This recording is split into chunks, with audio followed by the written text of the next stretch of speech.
it is their webinar. They know it's webinar, Yes, and yes. they It's done. It's done, sir. It's done. I think. Chitrakshi, we can start? hello. Yes, ma'am. Just wait 1 minute. It is going live. It is now streaming live on YouTube itself. We have got the message.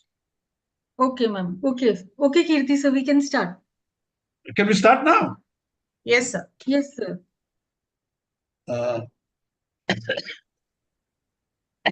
Just a minute. Okay, friends and colleagues, Bayo Beno, colleagues, it's my very special privilege and honor to present to you today 108th episode of the webinar series on rethinking city that INHAF is conducting for the past 3 years. As you may know, under this series, we have covered a good number of urban themes, sub-themes, and topics, and had the privilege of hearing ideas, views, and perspectives of over 500 urban experts, professionals, specialists, and community groups from across the world. It's a marvel of the technology that it facilitates people across the globe to interact and share as if they are sitting across a table and talking. This medium and technology is, in a manner of speaking, gift of the corona pandemic. It was there long before that. However, not as known and not in use here as it is now. At least we at INHAF discovered its virtues during the pandemic. And this highly necessary, useful, and enriching interaction is going on for so long, almost on a no cost basis. And I really want to repeat this, that this entire series we are running costs us very little. And the technology and the Zoom instrument that we've been using from the very beginning is so good that in over 230 hours of conversation that we have had in the last 3 years, we had interruption of less than just 1 minute. That speaks how efficient, how good this technology is. Just less than a minute is all that we have wasted in last 3 years in conversation lasting over 230 hours. During the course of the webinar series, we have tried exploring multiple themes. And to do justice to them, we have often organized more than one webinar on a subject. We had 4 webinars on the theme of urban water, 4 on urban transport, 3 on heritage conservation and the Indian city, 4 on the work of environmental support group in Bangalore, and are now running a 10-event webinar series on the climate change and cities. 5 webinars on how Chennai city, which is threatened in multiple ways by the climate change, being a coastal city, is preparing to meet climate challenge, has already taken place. We already completed 5 webinars on Chennai and climate change. This new series we are doing with Bangalore Navnirman Party is rather different in content and character.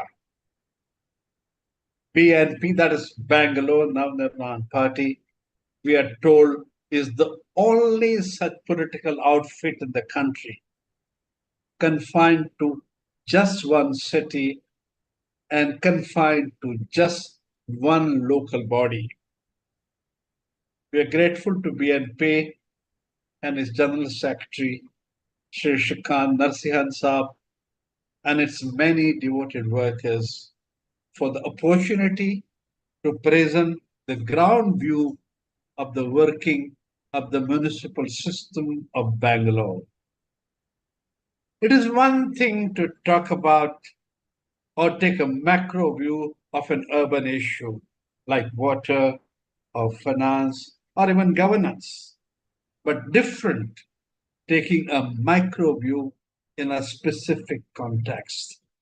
As we all know, the devil is in the detail, and this series with Bangalore Navnirman Party is providing the special opportunity to learn the nitty gritty of working of a city.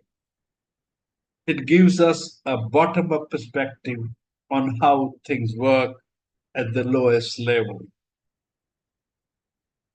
Today's webinar is to focus on ward level finance and is second in the series we started 2 weeks ago, and this is the second one.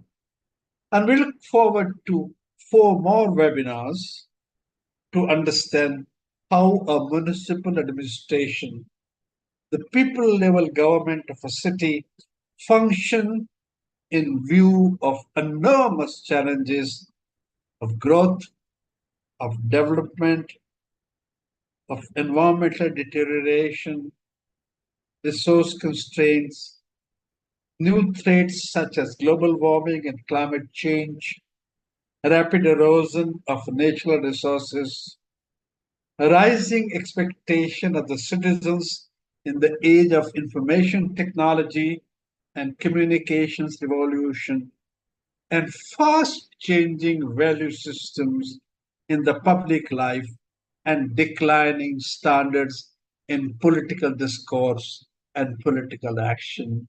We are hoping a great deal from Bangalore Navnirman Party in the context of all these major changes I listed.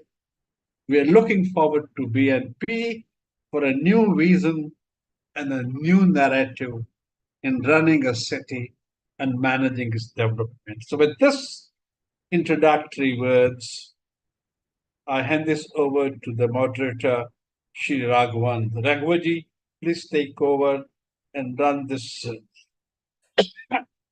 Have have others join, Soumya ji and Shikant ji? Soumya just called me, sir. So she said she'll just join. Okay, then let's start. Raghavan sir, why don't you start? Yeah. Raghavan ji, why don't you start? Thank you, Kirti ji, for such a lovely. Vishnu bhai. Hello. Vishnu, hi. Oh. Hello, hi. Okay. Kirti ji, as I was saying, thank you so much for such a lovely introduction and context setting. My name is Rishvanjas Raghavan, or Rishi, as I'm known.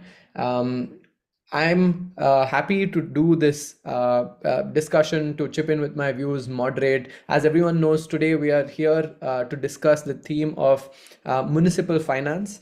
And what while the introductions will be shared on the group, what I would invite all my fellow panelists today to do is just start off with a very brief introduction, not about yourself, but maybe you can tell us a little bit about your background and what you currently do, but more from the point of view of your relationship with municipal finance. I think that'll be a very interesting thing for the audiences who are joining today, who will at some point watch this on YouTube, for them to get to know where we are coming from, and after that they can listen to what we have to say on public finance. Of course, much has been said and written about public finance, but nowhere close to as much as we should be talking about it. So once again, I thank everybody involved with organizing this, and look forward to hearing ideas and discussing with Sarthak, Vishnu, Subbu sir over the next hour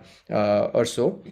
I believe we also have an introductory presentation from Sarthak. So we will delve into that just after the first round of quick intro. So I'm happy, without further ado, to start with myself, set the tone, and then we'll go around, and then we'll hand it to Sarthak for his initial presentation on municipal finance. So I'm, as I said, Rishi. I currently work with a media group. I'm also a governing council member of BNP. My interest is in civic issues, local politics, local policy. I did my master's in public policy from National Law School in Bangalore, and my specialization through that was in municipal elections, or rather the irregularity in conduct of municipal elections across India. So this is a theme that I'm very passionate about, work very closely, and through that I interact with municipal finance. So that's about me.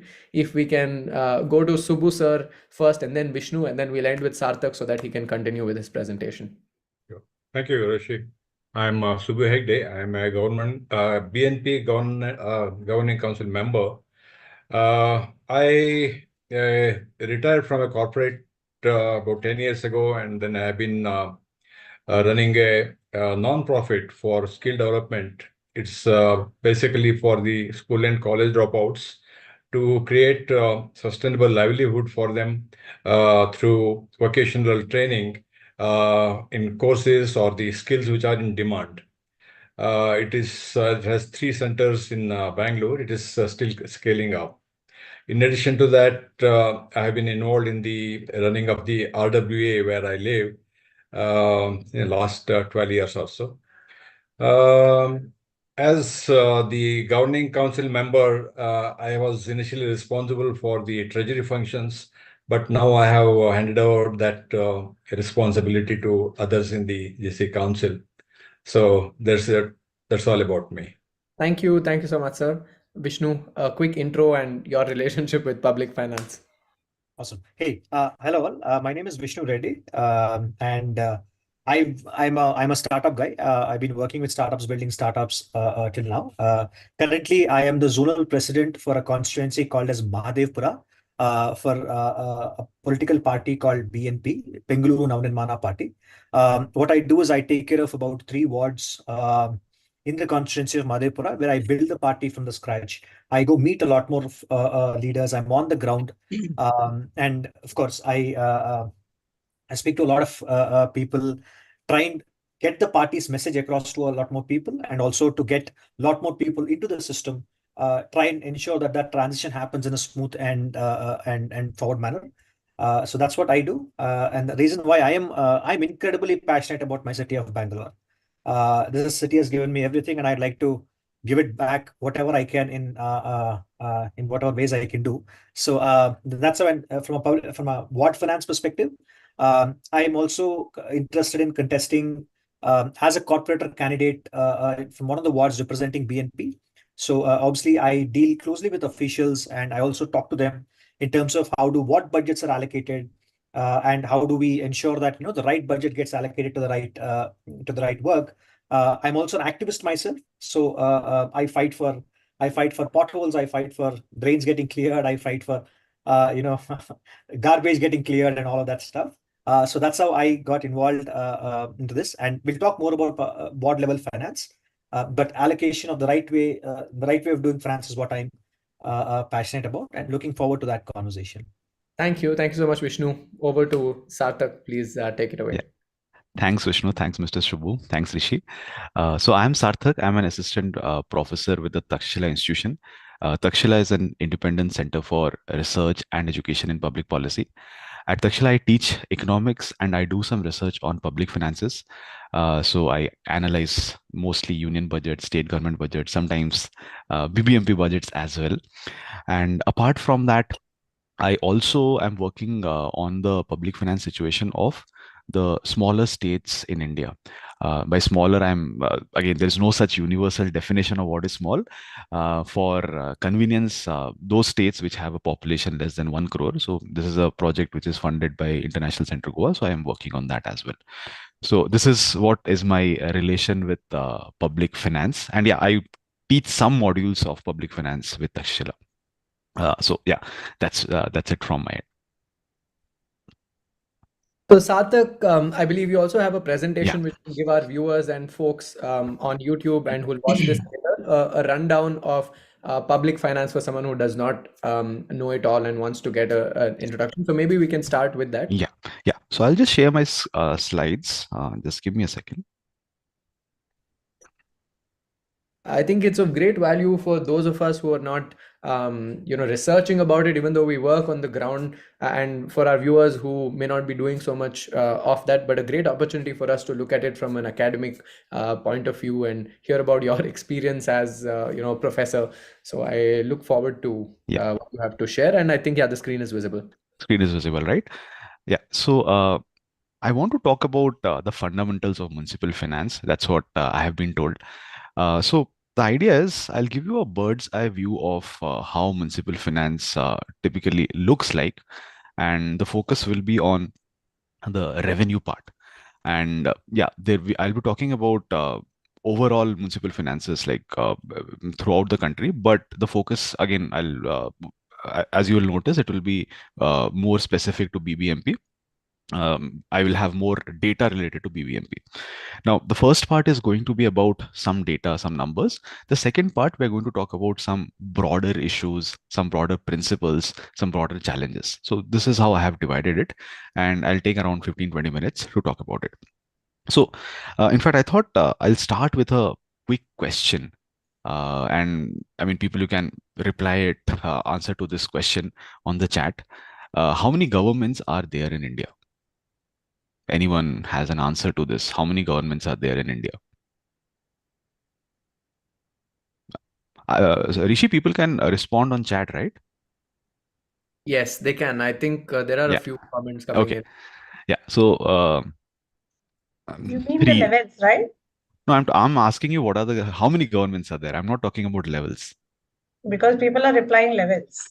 Yeah. So I'm not asking you about levels of government, but it will be better if you could tell me the exact number or maybe some approximate number of governments that we have in India. Okay, so we can say maybe around. No, not possible. You can give a ballpark number. You don't need to be like precise to the exact unit place. No. Hmm. If I had to hazard a guess, maybe 8,000, 10,000. 8,000. Okay. 8,000 is quite low, I guess. There is one answer by Shiv Shanmugan, 70,000. Anyone has 700 plus 800. If we are considering panchayats, then it'll probably run into a few lakhs. Correct. They're also government. So I'm revising my guess. Yes, 1.5 lakhs. We have 1.5 lakh villages. So okay. Yeah. So now we are almost there. So we have around more than 2.6 lakh governments, right? If you combine all the levels that we have. So Panchayati Raj institutions, 2.6 lakhs, urban local bodies around 4,500. Then you have the union government, then you have the state governments, right? So we have multiple governments, and intentionally I pose this question because usually when we think of government, we think of the union government or the state government. But no, there are many other governments. And given that the first thing when you think of government, you don't think of urban local bodies or you don't think of PRIs, also shows how much attention or how much priority we put to these kind of bodies. Okay. Now, another reason why I pointed out this is the second question. Now, if you look at India's GDP of an economy, right? What are the different components? One is how much does the government spend? One is what is the private investment? What is the household consumption? And then how much you are exporting, importing, the net of that. Now, government's expenditure as a proportion of GDP, total, all the three levels, it is around 27 to 28%. Now, can someone tell me what percentage of India's GDP is spent by the municipal governments? What percentage of India's GDP is spent by the municipal governments? All the urban local bodies that you have, 4,500 odd. I mean, you can put it in the chat box. So total 3 levels of government, 27 to 28%. What will be the municipal government's spending in that? Any 10% or 5%, any ballpark number? What do you think? I mean, you don't need to be exact. What is the estimate? Yeah, I would guess maybe 20%. 5%. maybe 5%. 5%, right? So 5% is municipal There's also governments, guess union and center, 1%. union and the states. You are saying 22%. There's Or also guessing 1%. So yeah, so there's one which is 15%. Just think of it. 27% is the total. 12% we are saying union and states, and municipalities 15%, right? So it's 15% might be too huge. no, I was thinking 15% off their 12%. So maybe then Okay, about okay, 5%. Yeah. okay. No, so I think we have the right answer here. Lalithamba BV mentions 1%. That is what it is, 1%. In fact, it is not even 1%, it is less than that, somewhere around 0.8%. Right? So the point is, you have 4,500 urban local bodies. These are the governments. But the total spending from here is just less than 1% of the GDP, which kind of tells you that they also don't have enough revenue sources. And again, look at the comparative numbers. Some other emerging economies, right? Brazil, it is 7%. South Africa, it is 6%. So, which indirectly tells you that urban local governments, municipal finances are very low as compared to other countries, which implies that the cities do not have enough resources, which in turn will imply that they will find it difficult to spend. In fact, in my entire presentation, I'm not going to talk about where the money is being spent by all these urban local bodies. I'm not going to talk about that. I'm going to focus on the sources of revenue. So these numbers were basically to give you a context. So many governments, but the share in the government expenditure, total expenditure, tends to be quite low.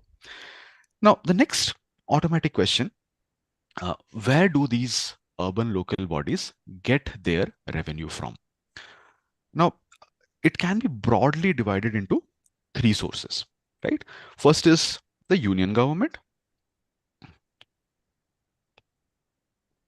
Second is the state government. And third is they generate their own revenue. Now, union government, what sort of revenue? How do they get it? So every 5 years, you have the finance commission. The finance commission again recommends that the government should the union government should give this much grants to the urban local bodies. So the urban local bodies get union finance commission grants. That's one part. Now again, whether there should be devolution of money from the union government to the urban local bodies, that's a different question. But usually in case of India, this is one source of revenue. The other is state governments, right? State governments also constitute the State Finance Commission, but whether they are formed regularly, all those things are again questionable. Many states have not formed state finance commissions quite consistently. But there also you have state finance commission grants, and there can be other grants as well. So state governments also give money to the urban local bodies. Third source of revenue, it is the urban local bodies' own revenues.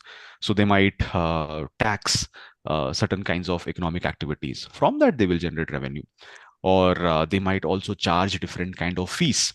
They will provide some services, and in exchange of the services, they will collect some fees. So that those are all part of the non-tax revenue. Tax revenue examples are, there can be health cess, solid waste management cess. All these are part of tax revenue. Non-tax revenue can be, let's say, parking fees is an example of that. So various fees that are charged will fall under the non-tax revenue. So these are 3 different demarcations. Now, also another way to think of it, when the state government is providing finances to the urban local bodies, sometimes the finances that are provided can be tied, sometimes they can be untied. Tied means you have to spend on a particular thing. Untied means, again, you have the urban local bodies have the flexibility. They can decide, right, their own priority accordingly spend. So again, urban local bodies would ideally prefer to have untied funds instead of tied funds. Now let's look at how these sources of revenue have contributed to urban local bodies over a period of time. Let's look at the trend. Uh, the first graph that you see, it is from the RBI's report on municipal finances, 2022 they had released. And again, they have data till 2017-18. And the blue one is the tax revenue that is generated by urban local bodies. The orange thing that you can see, it is the non-tax revenue that is generated by the urban local bodies. The gray portion that you see is basically the transfers from the union and the states. And then the other sources, borrowings and all can be there. Yellow part is that. So what is interesting to note is the tax revenue of urban local bodies overall, like if you total it, that has been declining. The blue thing has been declining, and the dependence on the Grants. union and the state government for the grants has been increasing, right? Which can be a cause of concern, because if you're dependent on someone, maybe long-term projects, capital expenditure, all these things can get impacted, right? You are in a vulnerable situation. So this is, again, pan-India level, not necessarily all. For instance, maybe this is not the trend with BBMP, but this is the overall how the picture looks like. Again, more or less similar kind of thing is pointed by the table on the right hand side. This is another report by, it was a report commissioned by the 15th Finance Commission. Ms. Isha Rahulewala was leading this particular panel. And here also you can observe that here the numbers are as a proportion to GDP. And you can see that municipal owned revenue is around 0.43% of total GDP, and a larger part of it is tax revenue. Union transfers is around 0.12%, state transfers is around 0.33%. And here also you can observe that dependence on union transfer, dependence on state transfers has been on the rise. Has increased. Yeah, have increased. This is as proportion of GDP. This is as a proportion of the total revenue receipts. So this is how it looks You're like. not audible. Yeah, I'm not audible. Now No. you have come back. Oh, yeah. I didn't change anything, so maybe No, some no, we are- location. Fine for the rest of us. No Yeah. worries. Okay. So this is how the overall trend in municipal revenue looks like. Now let's look at the BBMP's source of revenue. Where does BBMP get its money from? This is from the most recent budget, yesterday's budget, right? Yesterday, the BBMP budget was presented, so I spent some time looking at the numbers. Now, each budget has the estimates for the upcoming fiscal. They have the revised estimates for the last year fiscal, and they have the actual number for last to last year. So the budget that was presented yesterday has the actual account data for last to last year. That means 22-23. So this is the total revenue. Again, it is in lakhs of for BBMP. Somewhere around 10,000 crores will be its total revenue. And almost 50% of it is its own revenue, taxes, cesses, non-tax revenue. These are the sources from the government of Karnataka, grants from them. Some are revenue grants, some are capital grants. For again, different components are there within that. I have clubbed them together. And a very small part of it is from the 15th Finance Commission, the union grants. Right. So this is how it looks like. But again, if you sum total it, then again 50% of BBMP's revenue is again coming from the state and the union government. 50% is its own revenue. But yeah, I mean, this is still better than most of the urban local bodies in the country. Now, what are the heads which generate a larger proportion of revenue for BBMP? So these are some heads. I have not included everything. I have only taken those heads which contributed significantly to BBMP's revenue. And you can observe that property tax income contributes the maximum. And then you have the other things, health cess or building regulation, license fees, and all those things. So property tax contributes maximum. And in fact, pan India also, if you observe more or less similar kind of trends, property tax contributes a large part to the municipal revenues.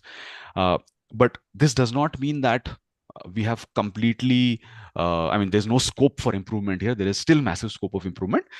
Given the current scenario, property tax contributes significantly to the BBMP's revenue resources. So these are the sources of revenue for BBMP. Now, I want to delve a bit deeper now. I want to talk about what are some of the broader principles, fiscal decentralization principles, and what are the challenges right now? Where do we not converge with these fiscal decentralization principles? Where do we deviate from this? And what can be things that can be taken up in the future? So there are few things that needs to be considered with respect to decentralization. First is there has to be clear assignment of functions, and the assignments have to be based on comparative advantage. Now, as we were discussing some time back, there are different levels of government, right? Union government, state governments, and then you have the local governments. Each level of government has its own strengths, so as to say. They have their own comparative advantage. So ideally, the functions should be assigned based on comparative advantage. We have the constitution. The constitution has lists, union list, state list, concurrent list, and it divides the functions accordingly. When it comes to urban local bodies, PRIs, we do have some functions. But again, constitutionally, it is not mandated. It is the state governments who decide how they are going to give these functions to different local bodies. Now, this comparative advantage bit becomes important. There are certain things which the union governments are quite good at doing. For instance, let's say monetary policy or exchange rates or maybe the defense functions. All these things, if you are leaving it to the state governments or the urban local bodies or PRIs, just think of how complex it will be. Like everyone is having their own monetary policy now. So some of these things the union governments is good at doing. Now, when it comes to state governments, building social infrastructure is usually the priority. Health, education, all these functions are typically given to the state governments. Similarly, there are other activities. For instance, let's say the road in my locality. I stay there. I know what are the concerns over there, what needs to be done. The urban local body knows better, right? What is the requirement with respect to these things, where the holes are, where there are potholes. I think sometime back Vishnu was talking about it. So they are at a better position to provide for these kind of infrastructure as compared to the union government maybe. So ideally, the functions should be on the basis of comparative advantage. Next thing, there is a possibility that these assignments can overlap. So the point is, we have to ensure that, or you should have systems and institutions to ensure that you don't have these overlap. There are ways by which there can be bargaining. For instance, there might be something which the state government also has jurisdiction over, the municipalities also have jurisdiction over. There will be conflict. Again, it will lead to suboptimal outcomes. So you need to figure out ways by which these overlap should not happen. Third thing is, finance should follow functions, not the other way around. If a function is assigned, if a responsibility is assigned to a level of government, they should also have the finance. They should also have the ability to generate enough finances to provide for those functions. If there is massive amount of responsibilities, but you don't have enough resources to carry out those responsibilities, you will obviously perform subpar. So there should be a linkage. There should be the finance should follow functions. Now, when it comes to urban local bodies, right, there are different kinds of functions assigned. Many of these functions will not have any source of revenue. Right? Prevention of cruelty against animals, urban poverty alleviation. These are different kind of functions that urban local bodies are supposed to perform, but you might not have sources of revenue for all those things. So government should have productive tax sources, or else things will fail. Next thing, local services services which are provided locally should be paid for locally. If I need some services in my locality, yeah, I should pay for it. And again, the local authorities can provide for it.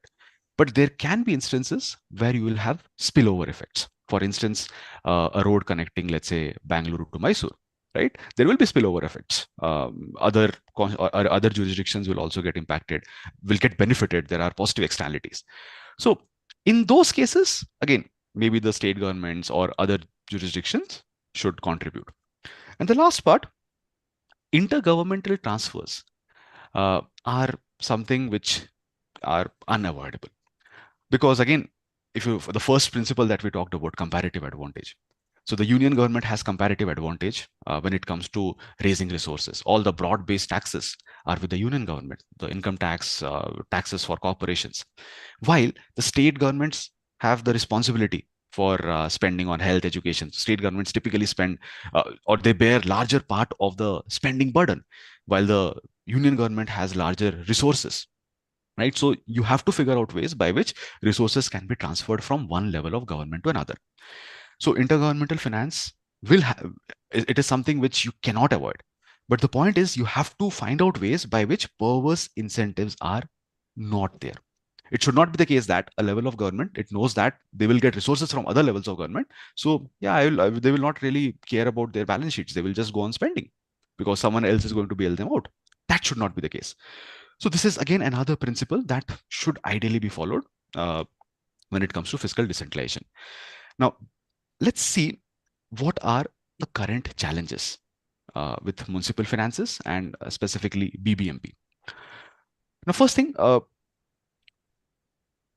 it comes to non-tax revenue, user charges, fees, there is massive scope to leverage it further. For instance, I showed you one list, right, where property tax contributes maximum, and there were a bunch of things.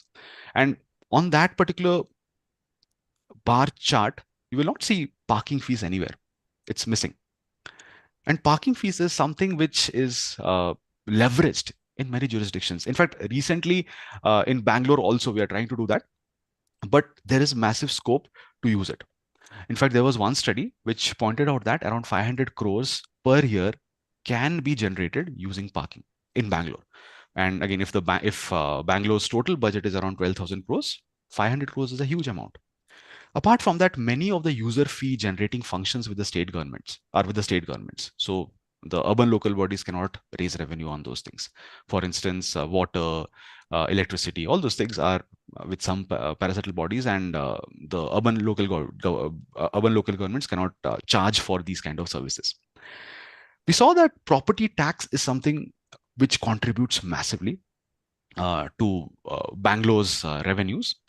But there are multiple studies which point out that there is still some more scope to leverage it. For instance, Economic Survey 2617, they did a detailed study, and they're saying that if you are improving the collection efficiency, then 4 to 5 times whatever property tax that you have collected can increase. The State Finance Commission report, Fourth State Finance Commission report also talked about it.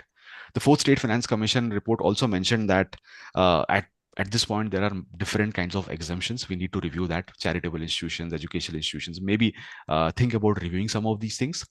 Also, maybe revise the rates, right? So rates have not been changed for some time now. The State Finance Commission report also pointed out that there are many properties which are yet to be surveyed, from which also you can get the property tax. But yeah, I'm giving a disclaimer here. Bangalore is still one of those, BBMP is still one of those municipal bodies which has done well when it comes to property tax. But that does not mean we do not have scope for improvement. These are some of the findings of different committees in recent times. The next thing is about overlapping assignments. As I was mentioning some time back, sometimes you have multiple bodies, overlap can be there, and it impacts finances, it impacts the ability of the bodies to perform their duties. For instance, BDA, Bangalore Metropolitan Rural Development Authority, multiple bodies are there. So again, what all falls under their jurisdiction, what doesn't fall under their jurisdiction, there can be these kind of confusions and leads to ambiguity. So there needs to be clarity. Who is doing what, who is responsible for what, and who's not responsible for what.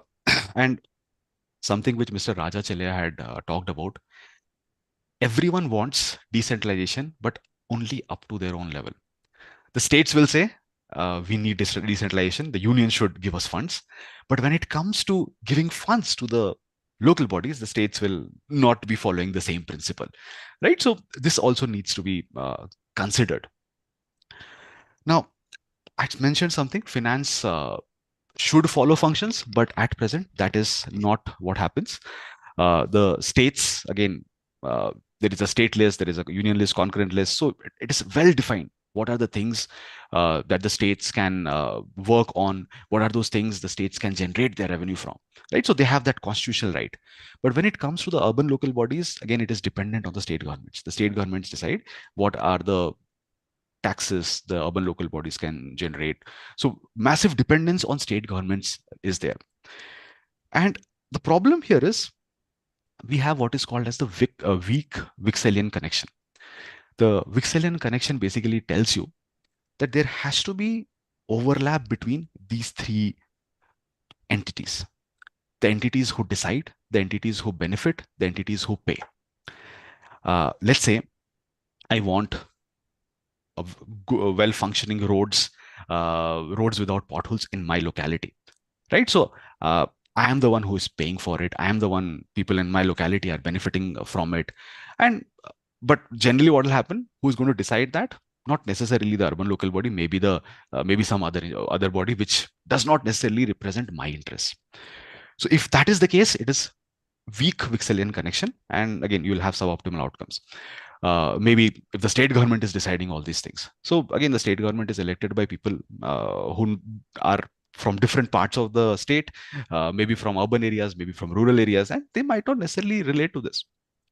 So we typically have weak Vixelian connection. It needs to be made stronger. This overlap needs to be there.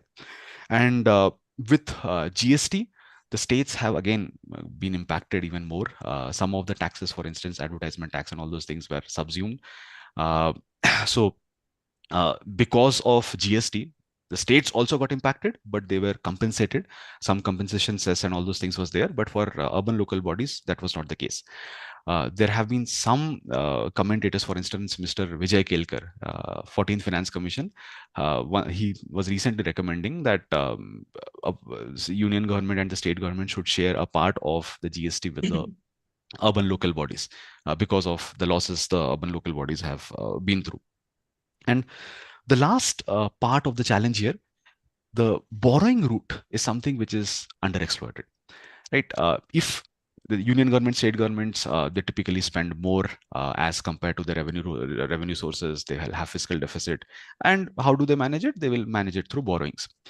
But when it comes to urban local bodies, this route is underexploited. Yes, you might, there are municipal bonds and all those things, but there also you have, you have not been able to leverage it as expected. Now, if you are not able to borrow, it has an implication, especially on capital expenditure, especially on infrastructure thing, because you will require massive funds for infrastructure maybe, and you will need to borrow this money, and you will repay it over time. But if borrowing is not happening, you cannot invest in these kind of things, and as a result of which the infrastructure of cities will remain what it is. Now, what could be the reason why this has not taken up as expected? I'm giving you a statistics. In India, urban local bodies borrow around 0.05% of the GDP, which is like abysmal. Now, what could be the reason it has not caught up as much? Again, accounting practices are not good. It's very difficult to figure out the BBMP or any other municipal body's current state of finances. Also, there has to be some trust that, okay, this particular urban local body has taken money, will be able to return it. So they should have some economically sustainable plan, right? They should have some source of user fees so that they can pay it back. So if you are taking money for some, let's say, a road project or something, right? So if you are charging users, there is a consistent revenue stream, and with that, it can be repaid, right? So many times, since you don't charge user fees, this economic sustainability thing comes into the question, and again, getting money might be difficult. So these are some challenges that we see with urban local bodies. So what are some solutions? Uh, the urban local bodies should reduce their dependence on the union and the state governments. One way to do it is augment your own revenue streams, right? And as we saw, there are some sources which you can definitely leverage, property tax and all those things. And wherever it is possible, charge, right? Charge fees. And again, if you are underpricing something, it is going to lead to overconsumption and a bunch of other things. So wherever there is a possibility of charging, do that. State finance commissions do play a significant role. And as I was mentioning, many places in India, many states in India, they have not formed state finances consistently. In fact, I'll share a image where, I have one image where they show different states. Like in some states, it will be still the third state finance commission, that kind of thing.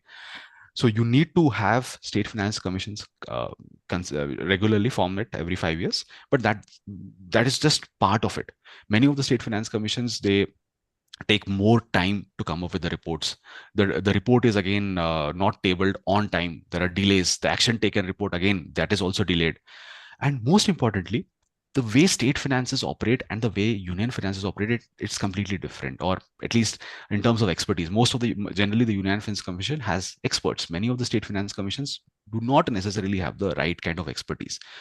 So that also needs to be thought about. BBMP owns different kind of property. So there is a scope for renting out this property, revising the rents from time to time. That can also help you augment your revenue resources. And the last part, make the different kinds of rules, regulations that are there for business. Try to make it simpler. Now, the point is, the underlying assumption here is, if you make these rules, regulations simpler, the advantage is you will have more economic activity. If you're having more economic activity, you now can have different sources to generate revenue from them, right? You can have fees, you can have taxes, which again is going to benefit the city. So these are few things that can be thought about.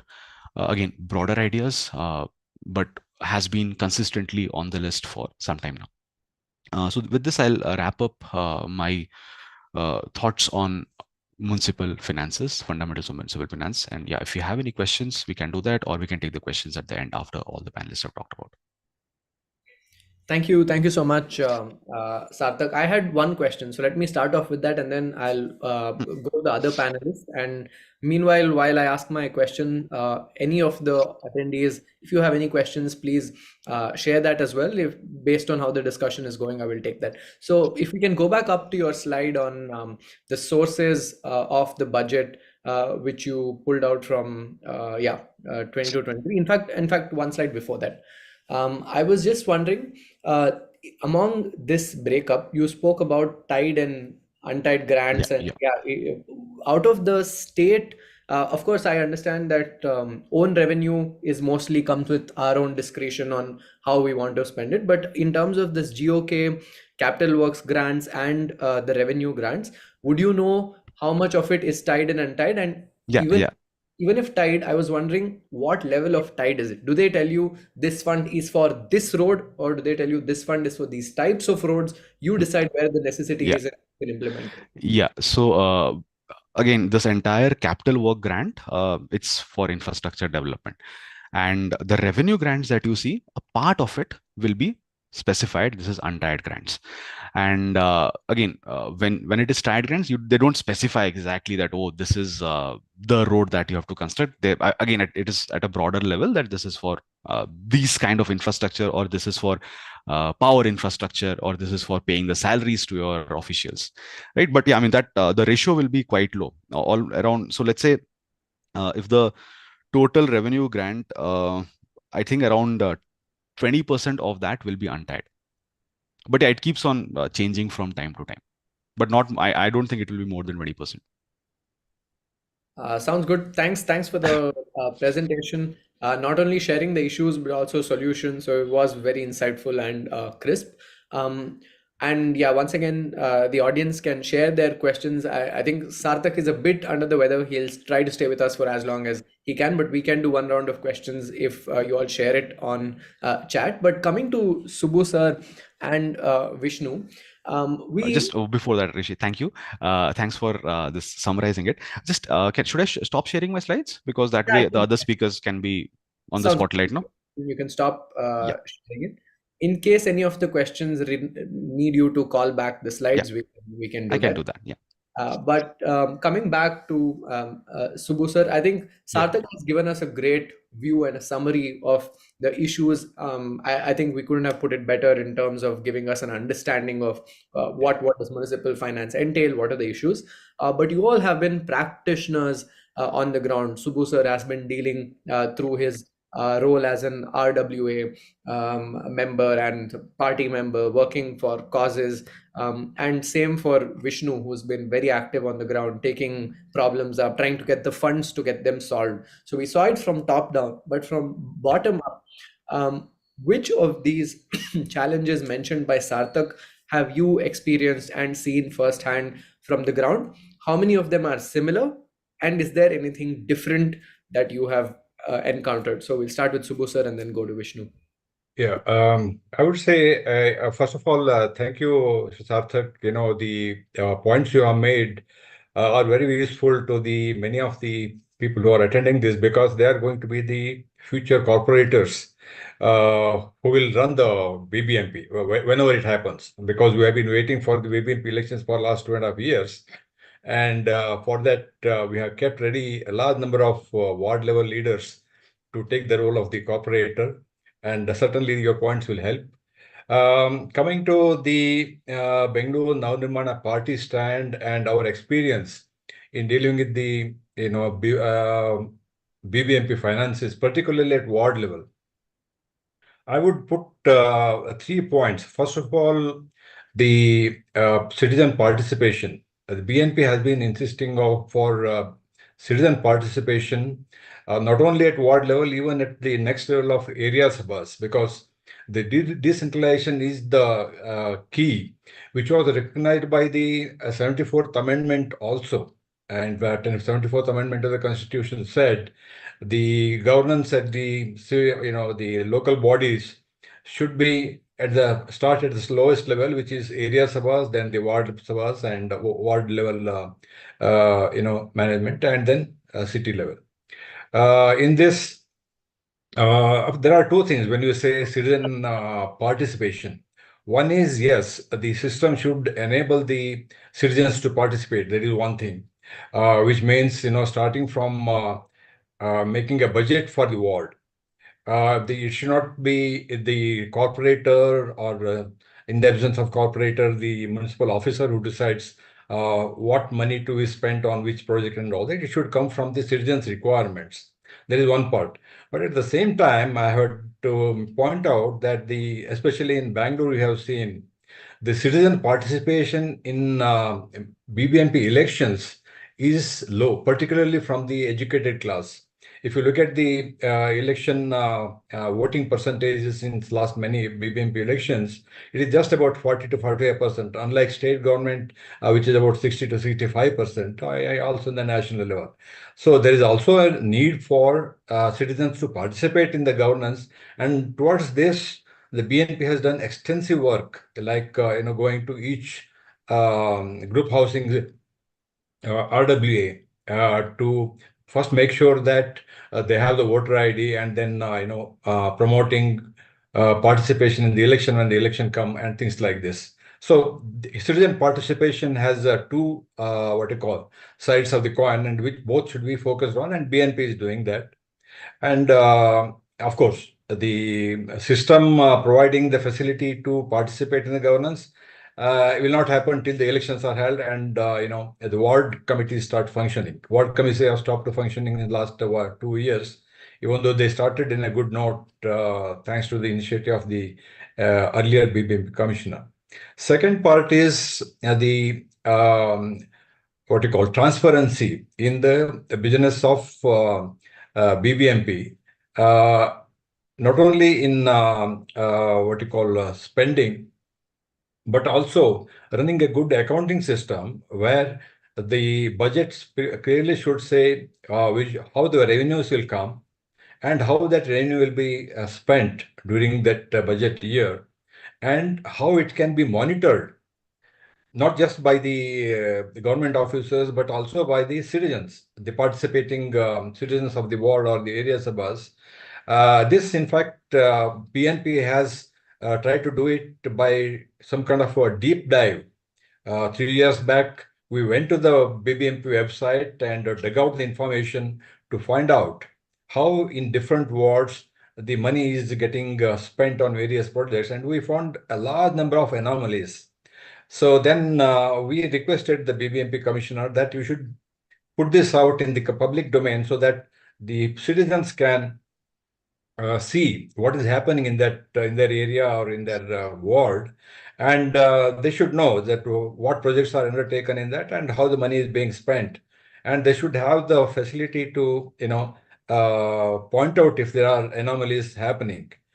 BBNP did not react. Then the BNP opened a page in our website, and where we already copied the BBMP data from their website and put them there and made it public.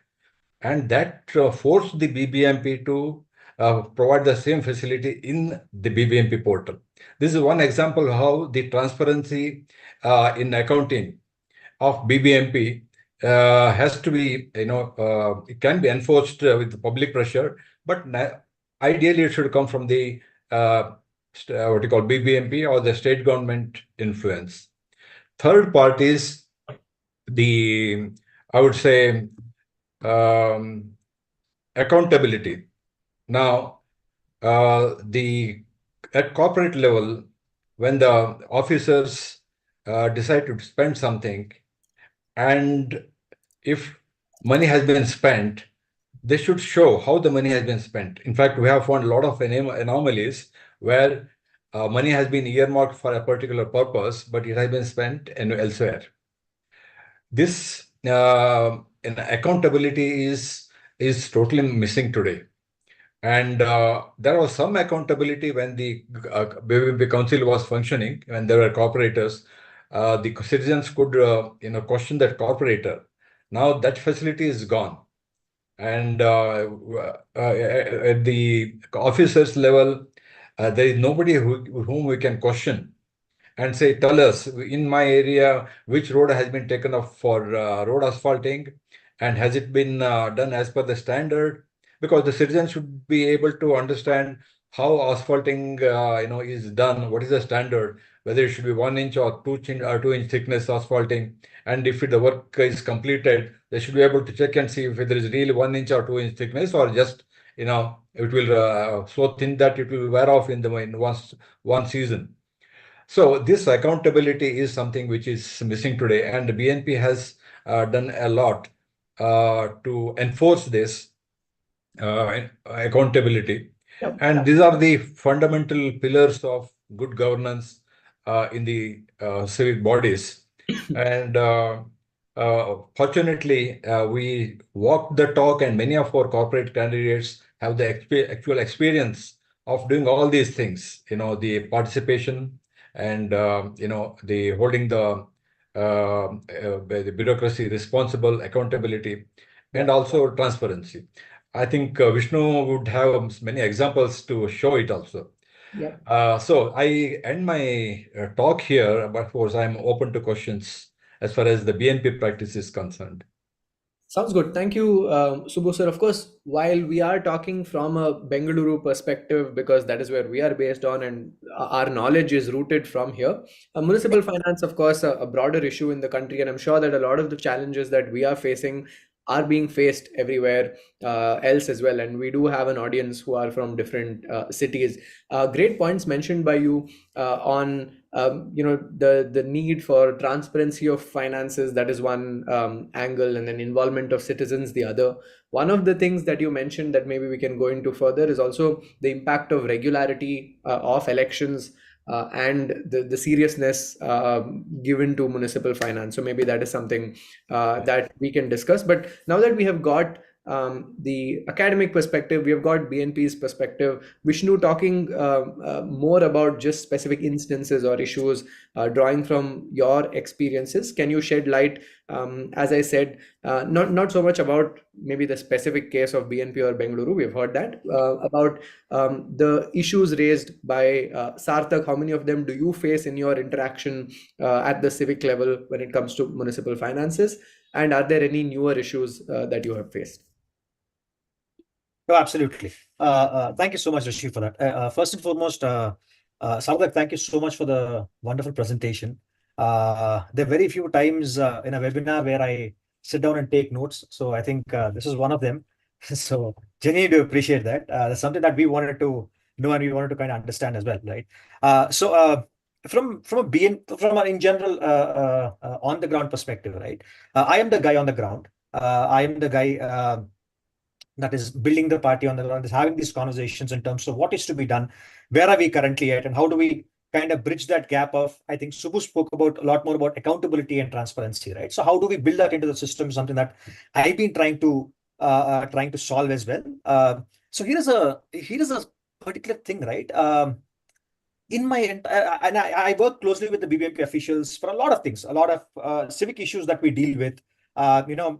Basically civic issues are two types, right? One is maintenance issues and the other is new, let's say laying a new road where you need to procure new materials, right? Guess what is the single sentence that we hear for almost every single issue that we raise? There is one sentence. Sorry? Budgetilla. Budgetilla. Exactly. Thank you so much for that. So this thing called duddilla, or duddilla in Kannada is we don't have money. Now budget illa is the single most frequented sentence, irrespective of what you raise in any kind of ward committee meeting ever. Right? Whatever you ask, it doesn't matter. So there is a garbage that has not been cleaned for some time. La sir, budget illa. We don't have budget for that, sir. Right? And that sly smile comes from this thing, right? So thank you so much, Sarthak, for we know that for a fact that there is money.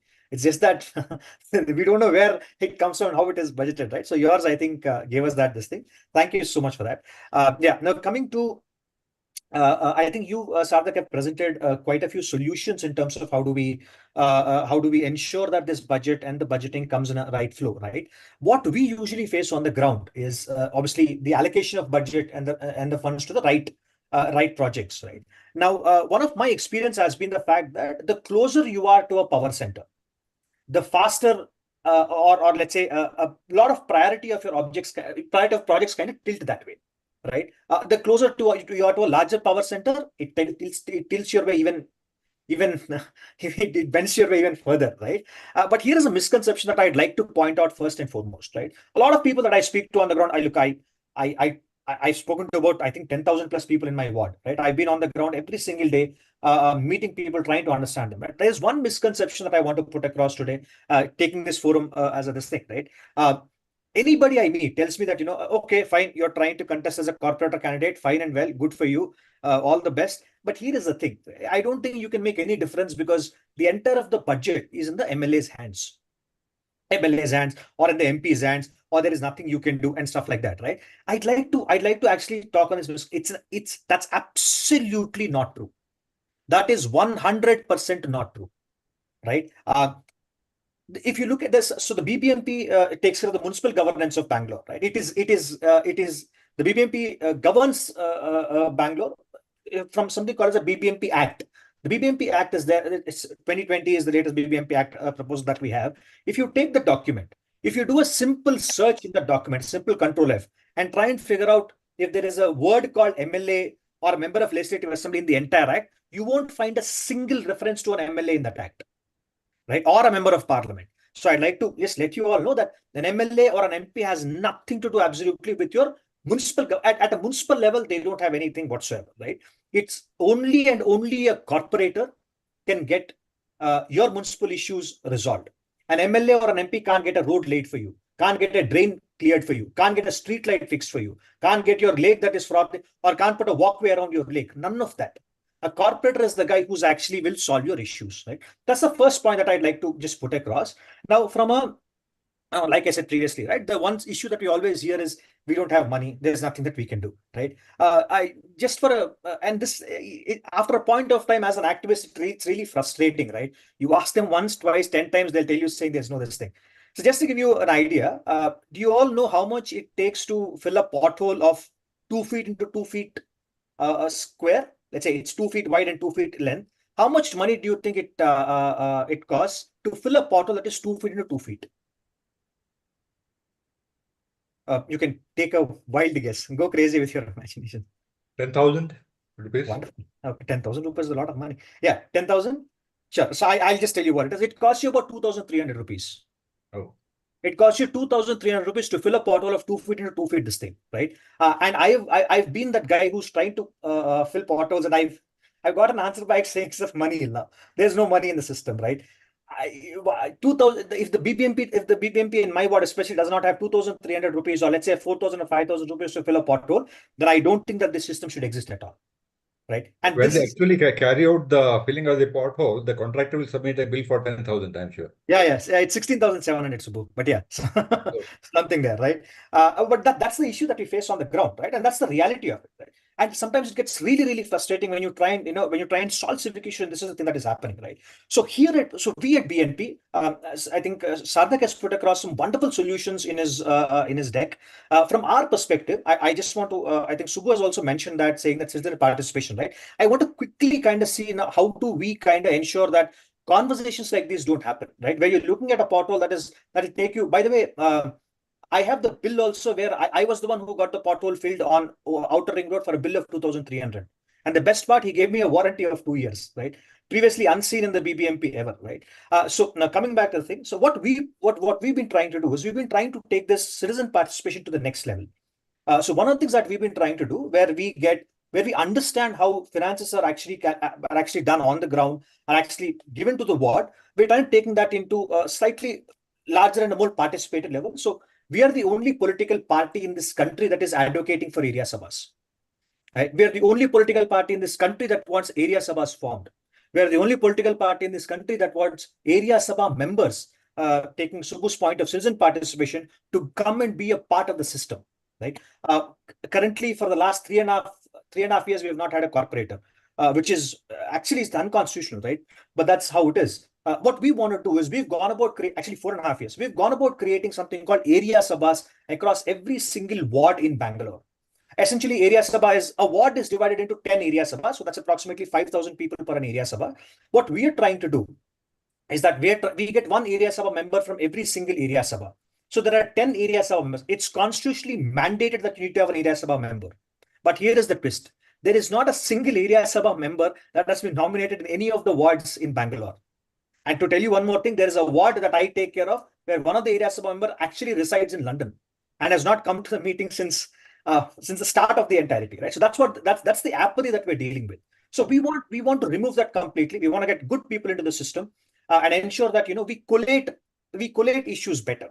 Now, once when we get to know, I think Sarthak has mentioned about the budget that is there, right? Once when we get to know how much budget is allotted to the ward. For example, 2 days ago, 75 lakhs were allotted to the ward, every single ward across all the BBMP wards. Right? What we want to do is we want to take the citizen participation to the next level. We have an area sabha member for every single area sabha of all the wards that we are currently working in Bangalore. Right? What the area sabha member does is the area sabha member collates all the issues that their residents are facing. They bring it to it's supposed to happen this way. They bring it to the corporator. They present it to the corporator saying, here are my issues. Please resolve these issues. How much budget has been allocated for these issues? How do we go about resolving that, right? So we completely dismantle the entire power structure that is supposed to be present in these meetings, right? The closer you are to the source of power, the faster you get your issues resolved. We're completely dismantling that. We are democratizing decision making at a municipal perspective with area sabha members. It's been very, very good for us so far. In fact, We had about 150 issues raised on the BNP platforms. We've been able to resolve close to around 70% of them, right? We are still not happy with that percentage, but it's still a great start, right? So we want to work more on this. I think now that we've got a great idea into how it functions, right? So decentralizing of decision making and ensuring that hyperlocal governance works to the level it should work about, by ensuring that the decision making is actually decentralized. It's working wonders for us. In fact, we actually work as shadow corporators. It doesn't matter if you're in power or not. I look at it as like, I am the corporator. How do I take care of my ward, right? Trying to understand what issues we resolve. So that's what we've been trying to do. I just want to put that across to try and give a larger perspective what's actually happening on the ground. There's always money. There's always money in the banana stand, right? There's always money. You always have it. But it's just that you need the right person and the right corporator and the right a person in the system who's willing to put their foot down and say, let's do it this way and let's do it the right way. Accountability, transparency is what gets us there. And we'll keep working towards that. And obviously, more conversations around these will really help. So yeah, that's our experience on the ground. There are more things that we face on a daily basis, right? But these are just some of those that I wanted to share. Yeah, so that's it from my end. So Vishnu just wanted to add something to this, the thing that you mentioned, right? That people expect the MLA, people think that MLAs and MPs will be involved in this. I remember 2019 elections. I remember some of these candidates, right, who are standing for elections, they will come to all these build societies and they will promise them, oh, we will get the pothole repaired or the roads repaired, and the people will also be demand. I don't blame the candidates as well, because the people will be demanding that. So there is somewhere people don't understand what an MP is supposed to do, what a MLA is supposed to do. In fact, they're not even supposed to get these things done. They're supposed to ask questions and what is... Absolutely. In fact, that's something that I face constantly, sir. That's what I try and talk to people as well, right? They think that a corporator reports to an MLA. But does the MLA report to the MP? That's not the case, right? There are independent bodies, independent autonomous bodies that take decisions that run their own, like you said, right? Governments, so to say, right? So that's one thing that we also struggle. And it's not just the MLAs, the MPs also when they come, right? I think, I don't want to get the name, one kind MP from this thing, he's been going around, and I was there at that point of time, and then somebody came up and asked them saying, sir, what happened to the garbage picking up in my area? I have nothing. And he was like, please ask me about the defense budget in the country, I'll tell you. What do I have to do about the garbage, right? But yeah, that's the closest you are. I think people actually care about their municipal issues more than anything else. So I just wanted to put that across. We'll keep working more. We'll keep educating people that municipal governance as urban dwellers is the single most important thing for us. And that's the point that I wanted to make. Yeah, over to you, Rishi, and happy to take more questions if anybody's... Yeah, sounds good. I think your passion is also clear, and the issues from the ground are also represented very well, which again, to underline, I'm sure will be relevant to all parts of the country, all municipal corporations. There will be a similar experience, and the ideas that you have shared that, we are implementing something that they can take on. One common theme with all of your, inputs on the subject is that, while we are talking about municipal finances, we can't talk about just municipal finances. That is my takeaway, because there are so many interlinked things, and one of the interlinked things that you all touched about, especially Subbu sir and Vishnu, maybe I can package that as a question and throw it over to Sarthak to see what he feels. How much do you think regularity of municipal elections in cities in the first place is crucial to giving them that financial power or independence? The reason I ask is that some of my thesis was also on this. So I recently wrote a piece where I actually collected some primary data from 250 municipal corporations across the country. And I found that in the last 30 years, from whatever data was available, since the 74th Amendment Act was passed in came into force in about 1994. Since then, about 58.3% of municipal corporation elections were delayed for some period or the other. Some were short, some were long, but this shows that more than half the municipal corporation elections don't happen on time. If we look at the further levels, town councils, panchayats, municipalities, probably the same stats will come up, probably it'll be better, probably it'll be worse. But it is going to paint the same picture that local elections are not regular. Do you think, part A of my question is, do you think that even if these elections were regular, maybe they came under the Central Election Commission, maybe they were not delayed, even if that was the case, would the devolution of funds be an issue? So that's part A. Part B is, with a lot of the buzz in today's headlines, that there is a Kovind appointed committee looking at one nation, one election, possible that some laws may be brought in. Do you think merging those elections together, how is that good for municipal finances? Is that good for municipal governances, or not? So Sarthak, your views on these two questions, and maybe we can hear from the others as well. And I also see that we're going towards the end of this session. So last call for, if anyone has any pointers, questions, please put it on chat as we discuss maybe the last few themes. Over to you, sir. Yeah, thanks, Rishi, for these two questions. Now, the first thing, do you think having regular elections will solve it? I mean, maybe to some extent, but I don't think that's the most important thing. In fact, I don't remember who said this, but 73rd and 74th Constitutional Amendment Act seem to have some birth defect. I mean, the point here is, you should, you are giving them some responsibilities, but at the same time, you should provide them resources, or you should give them the capacity to generate resources, right? If that is not there, even if you have regular elections, it might not change things drastically. In fact, if you look at it, if the local bodies, right, urban local bodies have the capacity to generate resources, then they can have maybe they will be able to spend better. Maybe the interest in these bodies will be even more. Maybe elections will become more significant and it become tougher perhaps for the state governments to push these elections if yes, exactly, because people will demand, people realize that it is important, right? So I think we need to first figure out, or the solution should be that, right? How do you ensure that the urban local bodies are more independent when it comes to their resources? The dependence on the union and the states should gradually decrease. And the second question, when you're saying that, oh, we should club all these things together, just think of the problem. In fact, just now Vishnu was talking about how people confuse between a corporator and an MLA and an MP, right? And how they confuse between the issues. They assume that the MP will be helping them fix the road issues, right? If you are having elections together, imagine most of these issues might get even diluted further. So when you have separate elections, at least there is still scope for you to talk about various issues.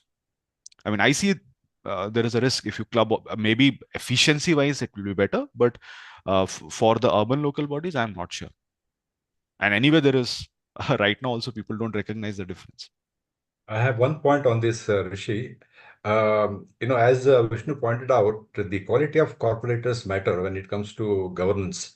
Now, we have seen from the past several years, the corporators are typically uneducated and handpicked by the local politicians like MLAs and ministers to do their job. And once one term of the corporate husband expires, gets over, his wife or vice versa becomes the corporator. This is how it has been running, and the quality of corporators is key, and that's where BNP is trying to make a difference by selecting the corporator candidates, educated and also to some extent are aware of the social problems and who can contribute if they are elected to the council. I'm sure if 50% of the council members are people like Vishnu or Lalitamba, then the governance will change.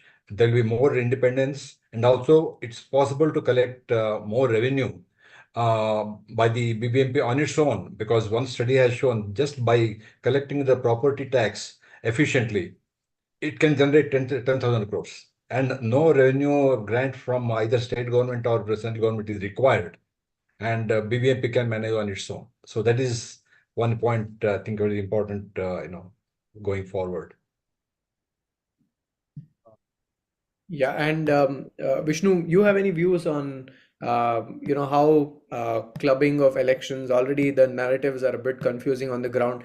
I must give some context, just to play devil's advocate and represent the other side, there have been cases where we have seen, for example, in Orissa, there was a time when the union government elections and the state elections happened at the same time, and people literally arrived on the same day at the same time, entered room A, pressed the ballot for the state election, got out, entered room B, pressed the ballot for the union election, and in the union election they voted for BJP, and in the state election they voted for BJD. Of course, there may be other reasons that make it easier. Maybe Orissa is unique in some way, and all of the caveats are there.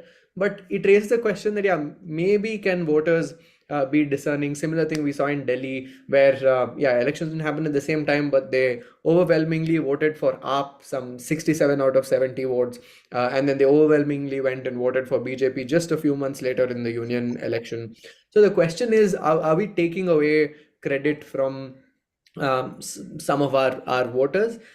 What if, just to extend this, if there is an election this year and an election next year and an election next year, so state government election this year, union election next year, BBMP election next year, every year the same parties can come out and say the same things, show you their party symbol, show you Modi's face or Rahul Gandhi's face or Kejriwal's face, and ask for your vote, and you will be fooled. But whereas on the same day, if you have to come and press the button thrice, maybe you'll question yourself, why am I pressing it 3 times? What is this time for? What is the next time for? What is that? Of course, that is being hopeful, but just playing the devil's advocate as well. Anyway, Vishnu, your views on elections and municipal finance in general, and also the potential move. Since it's in the news, we might as well discuss it.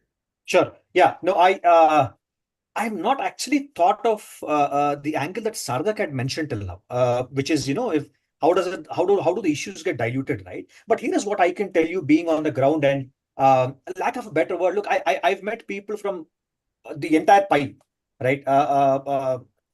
From the daily wage workers to the CXOs, right? Here is what I've learned again and again, Sarthak, and maybe you will have another thing of this, right? The Indian voter is not dumb.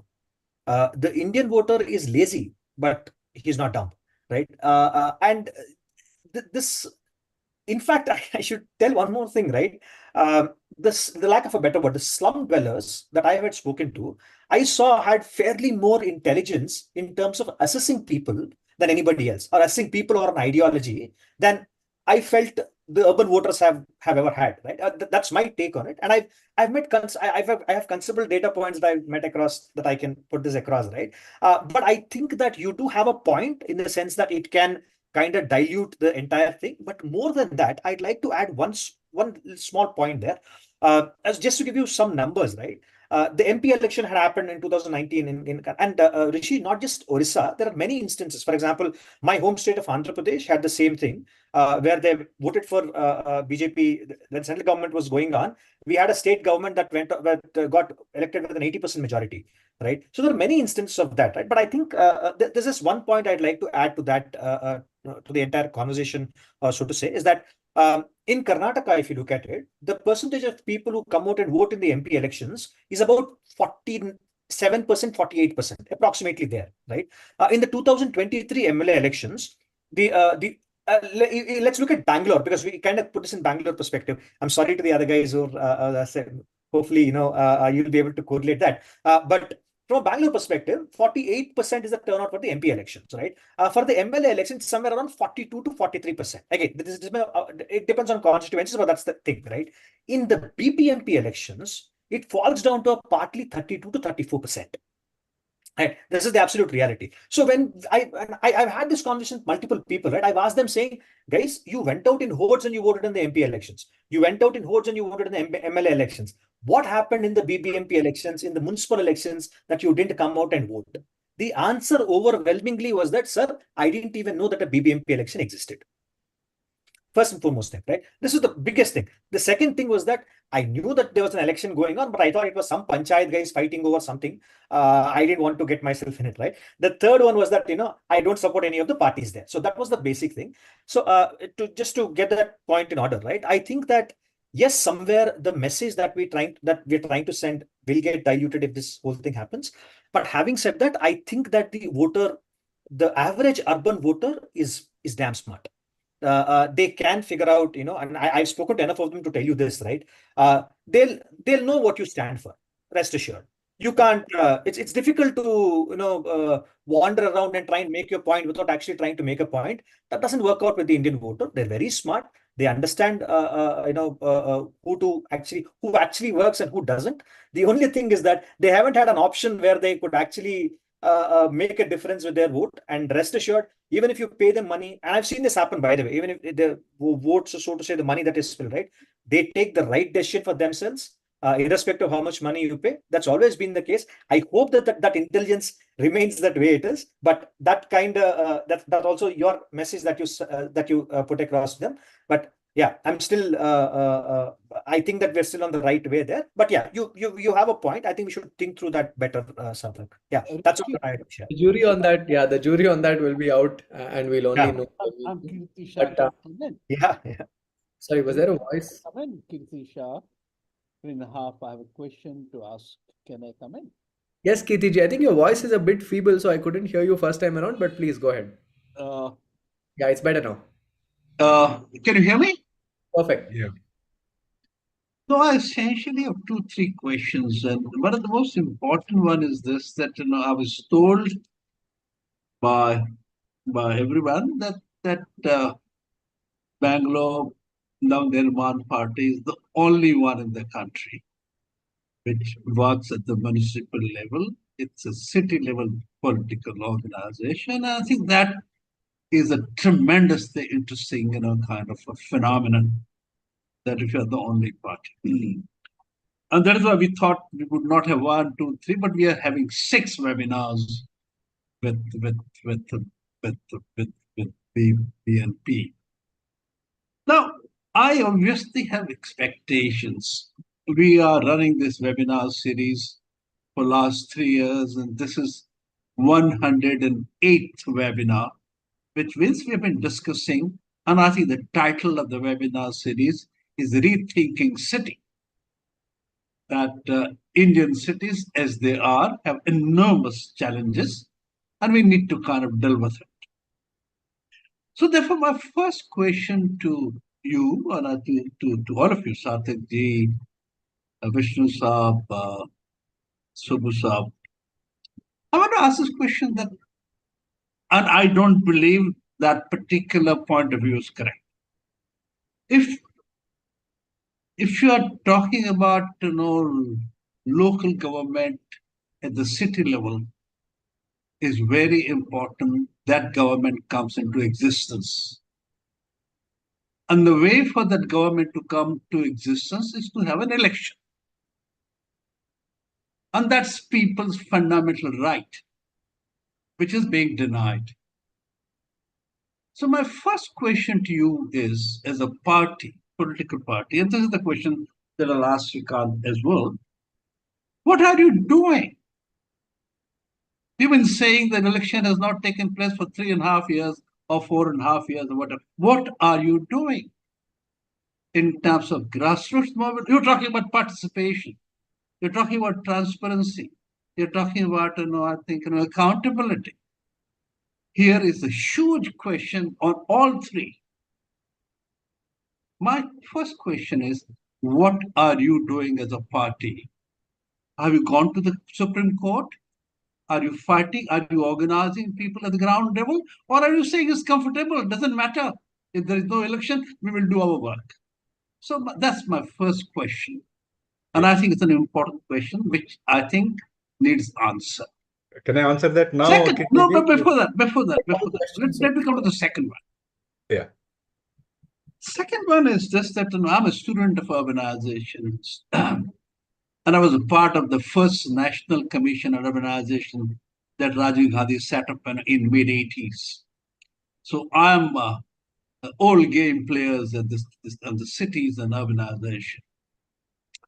The one thing we've proudly talked about is this, that 65% of the GDP now is being produced in this country by the urban sector. And that hopefully will rise to 75% in the next 10 years by 2035. If this is the productivity of cities. If this is the productivity of larger cities. And if you have the rural sector, which has hardly anything,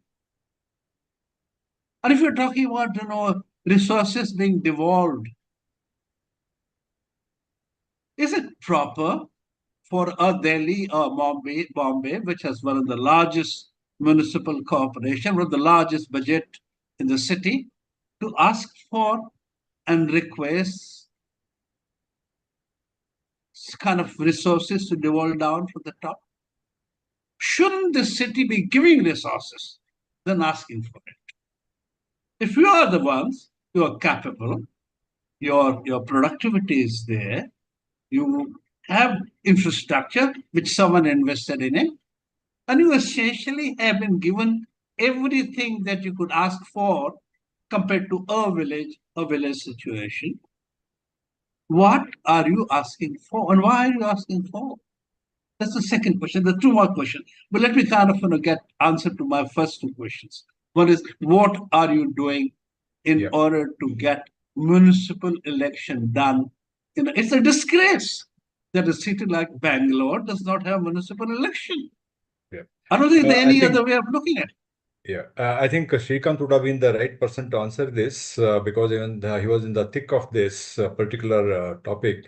But I know a couple of things I would like to mention. One is we have been meeting the local state level election commissioner regularly to demand that election to the BBMP should happen. And that demand we have been constantly putting on the election commissioner. Second thing is some citizens of Bangalore have already gone to the Supreme Court demanding that the Supreme Court should direct the election commission and the state government to conduct the elections for the BBMP. And the matter is still hanging in the Supreme Court for 2-3 times. I think the Supreme Court gave the direction or the order, but the state government came up with some excuse or other why election cannot be held, because there is a delimitation exercise we are undergoing. It should be completed and things like this. And the two delimitation exercises have been carried out by the state government.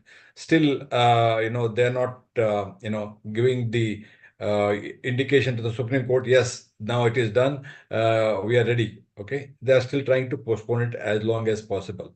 Now, third thing is we are also organizing, the webinars like this, and we have we're collaborating with other parties in this, and also the civic agencies or the activists to put the pressure in the public domain, through the social media, that elections should be held as early as possible.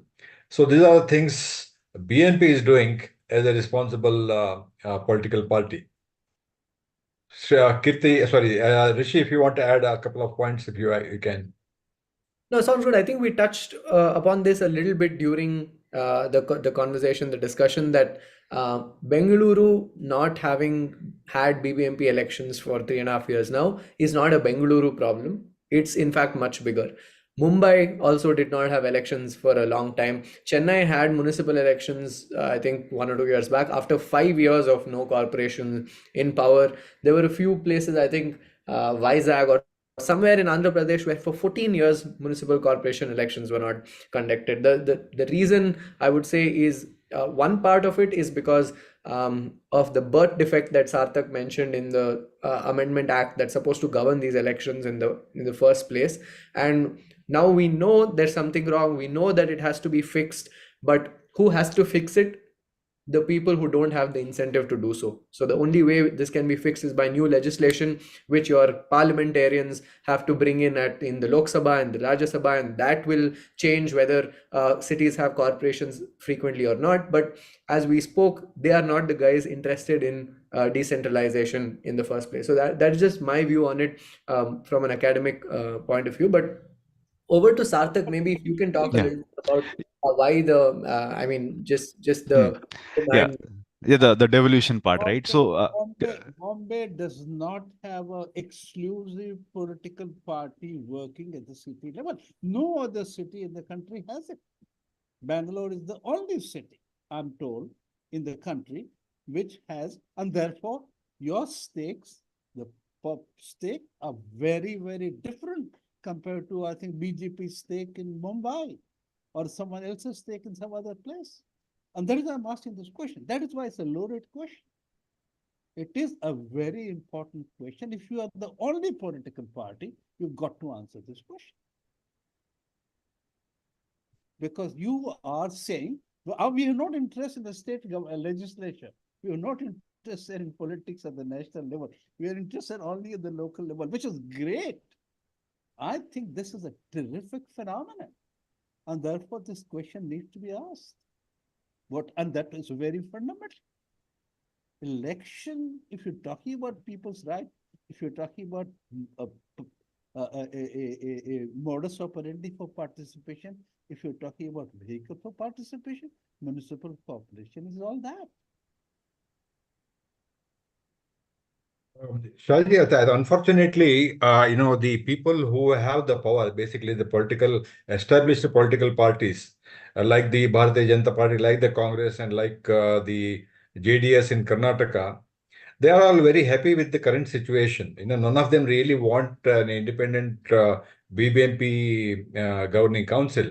And even when the council was there, corporators were there when they were making the budget, there was a pressure on the corporators not to go strongly on collecting the property tax as a major revenue. Don't worry, we will give you from the state government, and the corporators would listen, and deliberately the budget would show a gap in the collection of revenue, and state government grants are necessary. And this is the ploy used by the state government to exercise their power, on the the BBMP. It is a kind of unholy nexus between the state level politicians and the corporators, and this has to end. In fact, it also touches on the second question what you put: why the city cannot give instead of asking a fund. In fact, the city council did not ask for the funds when they realized that they can collect enough revenue. They were not allowed to collect enough and made dependable, so that it looks as though they have been asking. It is not the reality. So I just want to add something to this. So I completely agree with you, Mr. Kirti, when you say that cities are the ones which contribute maximum to the revenue. But the thing is, the revenue that cities generate, right? Most of it goes to the union government. The way our taxes, the way the taxes are assigned, right? Income tax, corporation tax. These are the taxes which basically are the which constitute the bulk part of the revenue, right? So all these things, again, this is something which is as per the constitution, and again, it is on the basis of efficiency and all those things. So maybe Mumbai is generating massive amount of GST or income taxes, all those things, but it goes to the union government. And in fact, 65% of the total revenue, tax revenue that is generated in India, it goes to the union government. And again, then state governments, and union governments typically spend around 35% of the total expenditure that happens on us. So the rest of the expenditure is incurred by the state governments and the urban local bodies.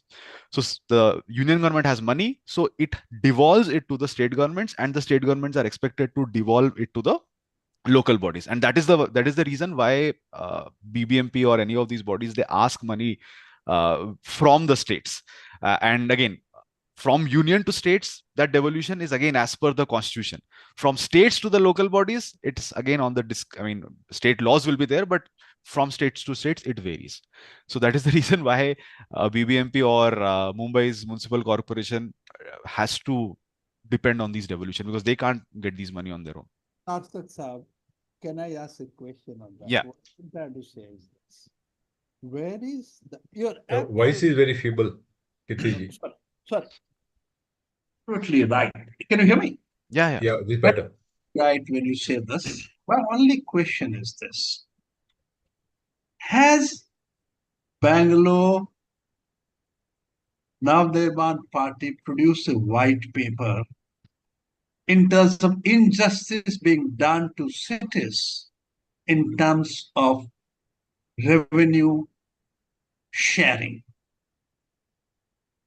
That This is a completely irrational way of doing it.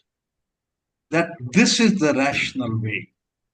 As a matter of fact, Shrikant Saab always tells me that, why are we asking big questions? I'm saying, if you're only the party, if you are Sachin Tendulkar, you have responsibilities. You only can't play and get out. You've got to show how to play better cricket. So what I'm trying to say is this: if you are the only party, your responsibility are many more. And that is why we are interested. That is precisely why we are interested. Where is the white paper? No one listens to, doesn't matter. Where is an effort on part of you to having gone to Supreme Court saying election must take place? Supreme Court may take whatever view, but where political party essentially does not do anything to succeed. It has a huge amount of things to be shown that it is doing. So what I'm trying to say, that is precisely my question. When you say 0.8% of the GDP gets spent or go to the municipal corporation, where something like 35% of the people, and according to World Bank, 60% of the people are leaving, something is terribly wrong. Who is going to correct it? And what is the process of doing correction? Yeah. And therefore, question to you is, and that's the loaded question. You are saying we're the only one. You're saying there is no one else in the country doing it.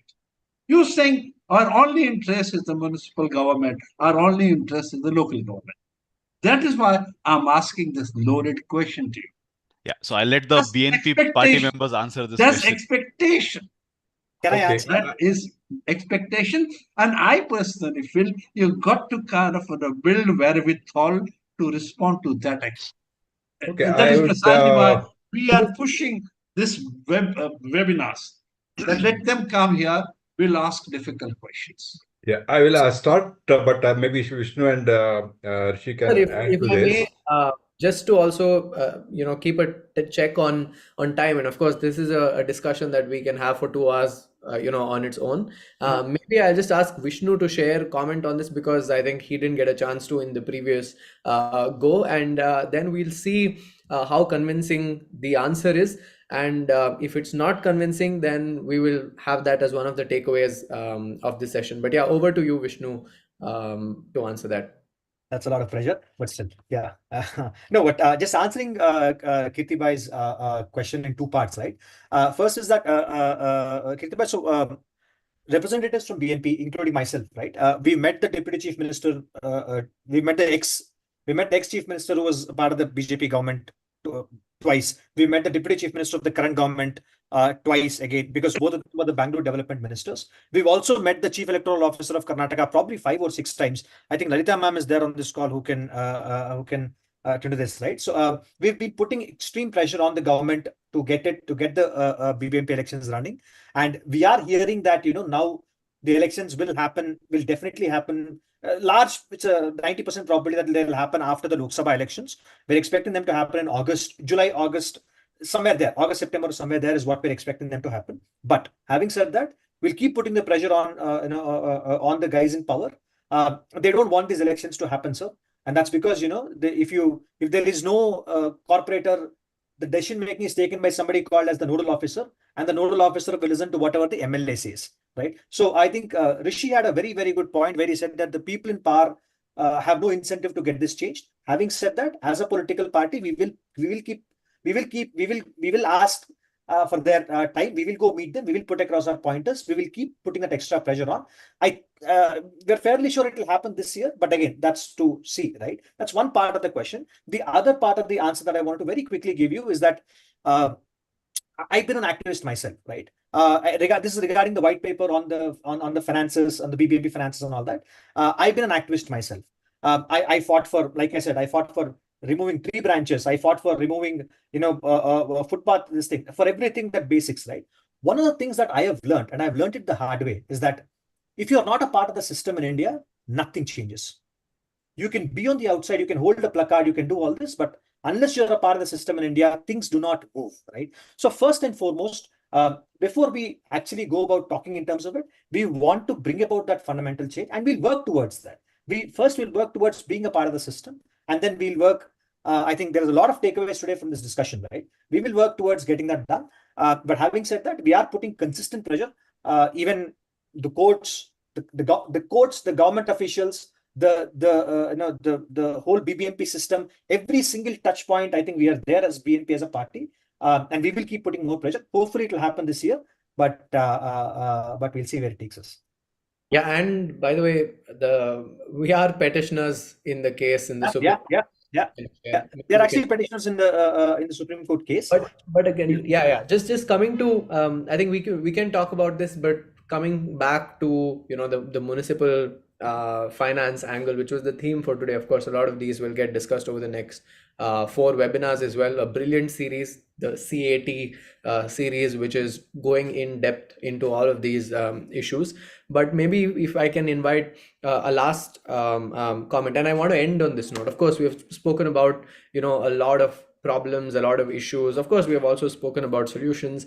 But maybe from all of you, if I had to ask you, what is that one thing? It may be something that you've already spoken about before, or something new, but to just end on a hopeful note where if you had the power to improve one thing, change one legislation, or see one thing better, which you think would do a lot of good for municipal governance or municipal finance or whatever, which you see as the key. So what do you see as the key that holds the door to unlocking a lot of the things that are missing around municipal governance today? What would that be? So if we can end on that hopeful note, maybe Sarthak.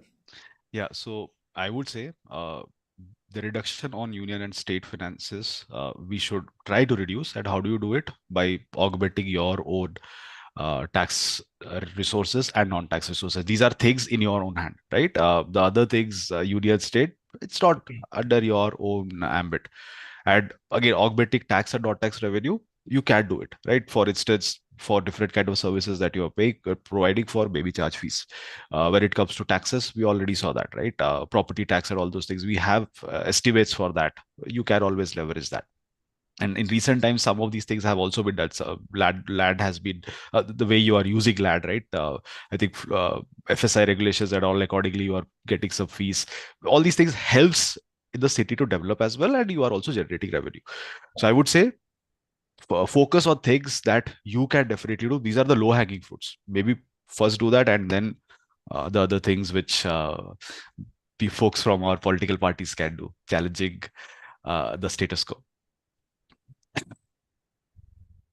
Sounds good. Subbu sir, Vishnu, you want to go with your concluding comment on what's the one thing you want to change? Well, I would say, now the election commissioner is mandated to conduct the election for the country, election for the state government, and also for the local bodies. When it comes to country, they're very prompt, on time, they conduct the elections. Same thing with the state governments.